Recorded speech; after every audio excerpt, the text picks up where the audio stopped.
بہار اب جو گلشن میں آئی ہوئی ہے، بہار اب جو گلشن میں آئی ہوئی ہے، یہ ٹہنی ہماری لگائی ہوئی ہے۔ الحمدللہ الحمدللہ وکفی وسلام علی عبادہ الذین اصطفی، اما بعد فاعوذ باللہ من الشیطان الرجیم، بسم اللہ الرحمن الرحیم۔ اذن للذین یقاتلون بانہم ظلموا وان اللہ علی نصرہم لقدیر، صدق اللہ العلی العظیم۔ 100 بار سوارا ہے ہم نے اس ملک کے گیسویں برہم کو، 100 بار سوارا ہے ہم نے اس ملک کے گیسویں برہم کو، یہ اہل جنوب بتلائیں گے کہ ہم نے دیا ہے اس ملک کو۔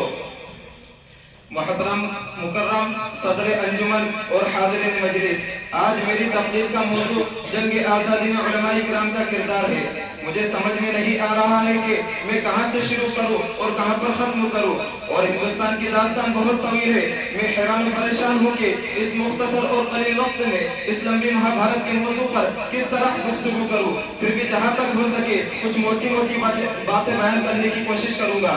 برادران اسلام، جب ہم ٹھنڈے دماغ سے ہندوستان کی تاریخ پر گہرائی سے نگاہ ڈالتے ہیں تو یہ بات روشن کی طرح عیا بیاں ہو جاتی ہے کہ اسی ہندوستان کے اندر 250 سال تک مسلمانوں کی حکومت رہی، جس میں نہایت فراخ دلی سے لوگ اپنے اپنے مذاہب پر عمل کرتے رہے اور خوشحالی کی زندگی بسر کرتے رہے۔ کسی کے دل میں کوئی جھگڑا نہیں تھا، سب لوگ پیار و محبت سے ملے جلے رہتے تھے، ایک دوسرے کا ساتھ دیتے تھے،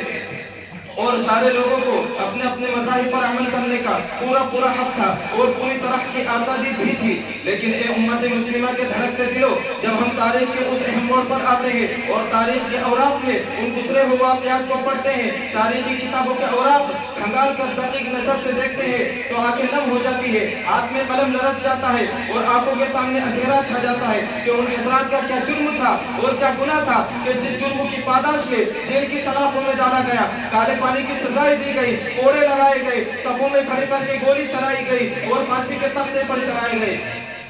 برادران اسلام، اس کو مختصر طور پر یوں سمجھ لیجئے کہ جب یہ انگریز ملعون بدبخت کا دور آیا تو اس وقت سے ہندوستان کے مسلمانوں کو برباد کرنے میں کوئی کسر نہیں چھوڑی۔ اس انگریز کی حقیقت کو پہچانو، یہ ہماری نسلوں کا دشمن ہے، یہ ہمارے دین کا دشمن ہے، یہ ہمارے ایمان کا دشمن ہے۔ آج ان کی ظاہری ترقی دیکھ کر ہم سمجھتے ہیں کہ وہ کسی معزز قوم کا نام ہے، یہ کوئی معزز قوم نہیں، یہ ایک غیر مہذب قوم ہے جس نے افریقہ کو برباد کر کے رکھ دیا، جن کی وجہ سے آج افریقہ میں چوری، زنا، شراب نوشی اور ڈکیتی کے سوا کچھ نظر نہیں آتا۔ یہ وہ ظالم قوم ہے جس نے دنیا سے خلافت عثمانیہ کو ختم کیا تھا، وہ خلافت عثمانیہ جو ساری دنیا کے اوپر دین اسلام کا نور پھیلا رہی تھی۔ حرمین شریفین سے لے کر یورپ تک جس خلافت کا اقتدار پھیلا ہوا تھا، اس عظیم خلافت کو ملعون انگریز نے ہم سے چھینا تھا۔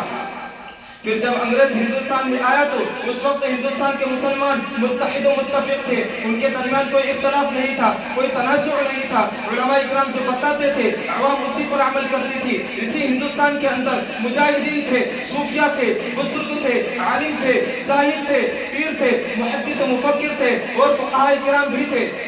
سب کے سب ایک ساتھ ملے جلے رہتے تھے۔ مگر جب یہ گوری چمڑی والا گندا بدبودار غلیظ پلیس سے بھی زیادہ ناپاک انگریز اس ہندوستان میں آیا تو اس نے بیٹے کو باپ سے لڑایا، چھوٹے کو بڑے سے لڑایا، مسلمانوں کے درمیان خلف و انتشار پیدا کیا، نئے نئے فرقے کھڑے کیے، نئی نئی جماعتیں بنائی، مسلمان کی شکل میں کافر کو کھڑے کیے۔ یہ انگریز نے خود ظلم کیا اور اسی پاداش میں مسلمانوں کو تندوروں میں ڈال کر جلا دیا گیا، سور کی چربی میں باندھ کر علماء کو درختوں سے لٹکایا گیا۔ یہی پر بس نہیں، آخر اس ملعون انگریز نے ہمارے ننھے منھے بچوں کو بھی اسکول اور کالج کی تعلیم دینی شروع کی اور کہا کہ یہی تعلیم تمہارے لیے ضروری ہے، تم قرآن نہیں پڑھو گے، تم حدیث نہیں پڑھو گے، تم فقہ نہیں پڑھو گے۔ اور ادھر انہیں بتایا کہ نعوذ باللہ جہاد کچھ نہیں ہے، خلافت کچھ نہیں ہے، شہادت کچھ نہیں ہے۔ ہائے افسوس، اس کے بعد مسلمان جہاد کو بھول گئے، مسلمان شہادت کو بھول گئے، مسلمان خلافت کو بھی بھول گئے۔ پھر ایک دن وہ وقت آیا کہ انگریز نے ہماری ماں اور بہنوں کو بازاروں میں لے جا کر نچایا اور ان کو اس وقت کوئی روکنے والا نہیں تھا، ان کا مقابلہ کرنے والا کوئی نہیں تھا۔ بھلا ان کو کون روکے جبکہ ذہن و دماغ سے قوت ایمانی اور اسلام کا وقار ختم کر دیا تھا۔